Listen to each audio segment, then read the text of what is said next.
Início da segunda carta de São Paulo aos Tessalonicenses. Paulo, Silvano e Timóteo, a Igreja dos Tessalonicenses reunida em Deus nosso Pai e no Senhor Jesus Cristo. A vós, graça e paz da parte de Deus Pai e do Senhor Jesus Cristo. Devemos agradecer sempre por vós, irmãos, com toda justiça, porque progredis sempre mais na fé e porque aumenta a caridade que tendes uns para com os outros. Assim, nos gloriamos nas igrejas de Deus por causa da vossa perseverança e da vossa fé em todas as perseguições e sofrimentos que suportais. Estes constituem um sinal do justo juízo de Deus, pois servem para serdes julgados dignos do reino de Deus, pelo qual também estáis sofrendo. Que o nosso Deus vos faça dignos da sua vocação. Que Ele, por seu poder, realize todo o bem que desejais e torne ativa a vossa fé. Assim o nome de nosso Senhor Jesus Cristo será glorificado em vós, e vós nele, em virtude da graça do nosso Deus e do Senhor Jesus Cristo. Palavra do Senhor. Graças a Deus.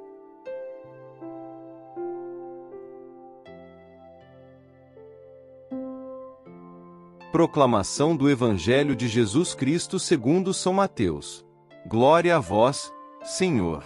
Naquele tempo, disse Jesus: Ai de vós, mestres da lei e fariseus hipócritas! Vós fechais o reino dos céus aos homens. Vós, porém, não entrais, nem deixais entrar aqueles que o desejam. Ai de vós, mestres da lei e fariseus hipocritas! Vós percorreis o mar e a terra para converter alguém, e quando conseguis, o tornais merecedor do inferno, 2 vezes pior do que vós. Ai de vós, guias cegos! Vós dizeis: se alguém jura pelo templo, não vale. Mas, se alguém jura pelo ouro do templo, então vale. Insensatos e cegos! O que vale mais, o ouro ou o templo que santifica o ouro? Vós dizeis também: se alguém jura pelo altar, não vale. Mas, se alguém jura pela oferta que está sobre o altar, então vale. Cegos! O que vale mais, a oferta ou o altar que santifica a oferta? Com efeito, quem jura pelo altar, jura por ele e por tudo que está sobre ele. E quem jura pelo templo, jura por ele e por Deus que habita no templo. E quem jura pelo céu, jura pelo trono de Deus e por aquele que nele está sentado. Palavra da salvação. Glória a vós, Senhor.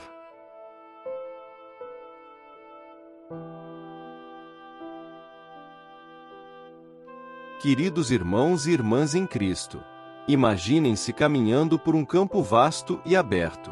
À distância, vocês veem uma cidade brilhante, resplandecente, seus muros reluzindo sob o sol. Esta é a cidade de Deus, o destino final de nossa jornada de fé. Mas entre vocês e a cidade, há um terreno acidentado, cheio de obstáculos e desafios. Esta imagem captura a essência de nossas leituras de hoje. Uma jornada de fé em direção a um destino glorioso, mas marcada por provações e a necessidade de integridade. Na primeira leitura, Paulo se dirige aos Tessalonicenses com palavras de encorajamento e gratidão. Devemos sempre dar graças a Deus por vós, irmãos, ele escreve. Que belo começo! Paulo reconhece o progresso espiritual desta comunidade, notando como sua fé está crescendo e como o amor entre eles está aumentando. Mas observem, Paulo não está falando de uma fé fácil ou de um amor sem custos. Ele menciona especificamente todas as perseguições e tribulações que suportais. A jornada de fé dos Tessalonicenses não era um passeio no parque. Eles enfrentavam oposição, talvez até perigo físico, por causa de sua fidelidade a Cristo. Isso nos faz refletir: como reagimos quando nossa fé é testada? Quando enfrentamos ridicularização por nossas crenças, quando nossas convicções são desafiadas, quando o caminho se torna difícil, permanecemos firmes. Paulo vê essas tribulações não como punição, mas como prova da justiça do julgamento de Deus, tornando os Tessalonicenses dignos do reino de Deus, pelo qual também sofreis. Que perspectiva radical! As dificuldades que enfrentamos por causa de nossa fé não são obstáculos a serem evitados, mas oportunidades de crescimento e refinamento. São como o terreno acidentado em nossa jornada para a cidade celestial, desafiador, sim, mas parte essencial do caminho que nos leva mais perto de Deus. Paulo então ora para que Deus torne os tessalonicenses dignos da sua vocação. Esta palavra, dignos, é poderosa. Não significa que devemos ganhar nossa salvação. Isso é impossível e contrário ao Evangelho da Graça. Mas sugere que devemos viver de uma maneira que seja consistente com o chamado que recebemos, que reflita a grandeza do dom que nos foi dado em Cristo. Agora, voltemo-nos para o Evangelho, onde encontramos Jesus em um de seus momentos mais intensos de confronto com os líderes religiosos de seu tempo. Ai de vós, escribas e fariseus hipócritas! Ele declara, em uma série de denúncias ardentes. À primeira vista, estas palavras podem parecer duras, até mesmo impróprias na boca daquele que pregou o amor aos inimigos. Mas devemos entender que esta não é uma explosão de raiva pessoal, mas um chamado profético à integridade e à verdadeira espiritualidade. Jesus acusa os líderes religiosos de fechar o reino dos céus diante dos homens. Que acusação séria! Aqueles que deveriam estar guiando as pessoas para Deus estavam, na verdade, bloqueando o caminho. Como? Através de seu legalismo, sua hipocrisia, sua preocupação com as aparências externas em detrimento da verdadeira transformação do coração. Jesus então aborda a questão dos juramentos, expondo a casuística complexa que os líderes haviam desenvolvido.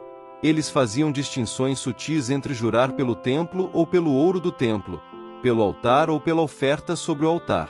Mas Jesus corta através de todas essas distinções artificiais, apontando que tudo pertence a Deus e, portanto, todo juramento é, em última análise, feito diante de Deus.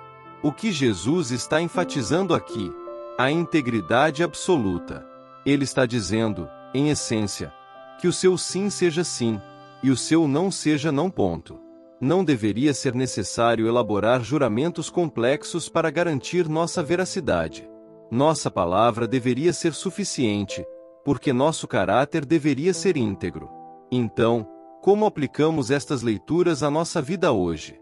Primeiro, somos chamados a uma fé resiliente. Como os tessalonicenses, podemos enfrentar perseguições e tribulações por causa de nossa fé. O mundo nem sempre entenderá ou aprovará nossas convicções. Mas somos chamados a permanecer firmes, vendo essas dificuldades não como punição, mas como oportunidades de crescimento e testemunho. Segundo, somos desafiados a viver de maneira digna de nossa vocação. Isso significa alinhar nossas ações com nossas crenças, vivendo de forma que honre o chamado que recebemos em Cristo. Não para ganhar a salvação, mas em resposta grata ao dom que já recebemos. Terceiro, somos chamados à integridade absoluta. Num mundo onde a mentira muitas vezes parece ser a norma, onde as meias-verdades e o jeitinho são frequentemente aceitos, somos desafiados a ser pessoas de palavra, cuja vida é marcada pela honestidade e transparência. Quarto, devemos estar atentos para não nos tornarmos como os fariseus que Jesus criticou, tão preocupados com as regras e aparências externas que perdemos de vista o coração da fé. Nossa espiritualidade deve ser autêntica, centrada no amor a Deus e ao próximo, não em um legalismo vazio. Finalmente, somos chamados a ser porteiros do reino, não bloqueando o caminho para os outros, mas convidando-os a entrar. Nossa vida deve ser um testemunho atrativo da realidade do amor de Deus, não um obstáculo que afasta as pessoas da fé. Meus queridos irmãos e irmãs, a jornada de fé que empreendemos não é fácil. Como o terreno acidentado em nossa imagem inicial, enfrentaremos desafios e dificuldades. Mas o destino, a cidade celestial, o reino de Deus, vale cada passo dessa jornada. Que possamos, como os tessalonicenses, crescer continuamente em fé e amor, mesmo em meio às tribulações. Que possamos viver com integridade, sendo pessoas de palavra, cujas ações refletem consistentemente nossas crenças. E que nossa vida seja um convite aberto para outros se juntarem a nós nesta jornada rumo ao reino de Deus.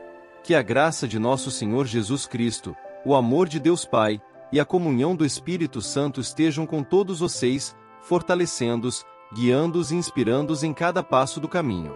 Amém.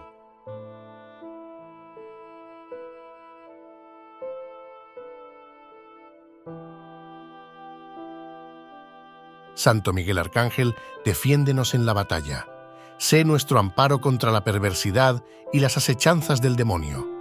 Reprímale Dios, pedimos suplicantes, y tú, príncipe de la milicia celestial, arroja al infierno con el divino poder a Satanás y a los demás espíritus malignos que andan dispersos por el mundo para la perdición de las almas.